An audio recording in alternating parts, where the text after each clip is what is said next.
Trump vs EU, next round in battle features White House visit. European Commission President Jean-Claude Juncker listens to Spain's Prime Minister Pedro Sanchez's speech before talking about the future of the European Union at the Carlos Embers Foundation in Madrid, Thursday, July 19, 2018. AP photo, Francisco Seco, Brussels. AP, one of the European Union's main leaders will sit down with U.S. President Donald Trump on Wednesday, hoping to convince him to hold off from raising tariffs on imported cars and avoid a transatlantic trade war. The visit to the White House by European Commission President Jean-Claude Juncker comes on the heels of an especially ill-tempered continental tour by Trump, in which he called the EU a 28-country bloc including many historic U.S. allies. His foe, Trump, especially came down hard on Chancellor Angela Merkel and Germany, the EU's economic powerhouse. Trump has already imposed tariffs on steel and aluminum imports from Europe, and the EU has responded in kind. But even that exchange of measures would pale in comparison with duties on cars, a huge industry that has long been the symbol of post-war wealth on both sides of the Atlantic, and especially in Germany. Trump badly wants to reduce the U.S. trade deficit with the EU and is accusing the bloc of not playing fair on trade. And when it comes to security, he says the Europeans are refusing to pay their share in NATO and instead live off the massive U.S. defense budget. As Juncker was flying over, Trump set the tone with a tweet. "Tariffs are the greatest," he wrote. Either a country which has treated the United States unfairly on trade negotiates a fair deal, or it gets hit with tariffs. It's as simple as that. Germany has become increasingly fed up with such outbursts. Germany's Foreign Minister, Heiko Maas, told ARD television hours before Trump's tweet that, "We won't let ourselves be threatened and just cave in because, if we do that once, I fear that we will have to deal with such behavior very often in the future." When Juncker, the doyen of compromise and consensus politics in the EU, walks into Trump's office, the hope is that the mood will be different. This is an occasion to de-dramatize any potential tensions around trade and to engage in an open, constructive dialogue, said Juncker's spokesman, Margaritas Schinas. The stakes are high, as the car industry carries huge heft in terms of trade and jobs in both the EU and US.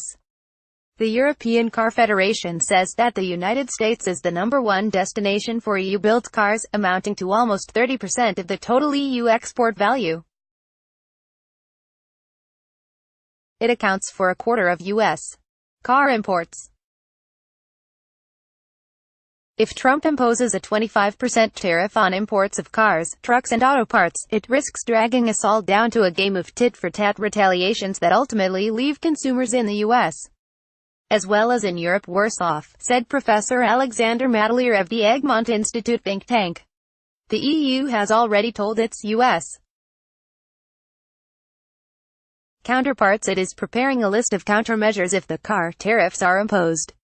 EU passenger car exports to the U.S. amount to $44 billion a year, dwarfing the tariff tiff on steel and aluminum, which resulted in EU countermeasures of $3.2 billion.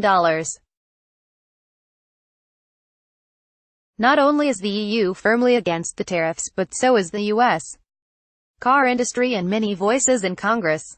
Automakers, suppliers and dealers argue that the tariffs would drive up car prices for U.S.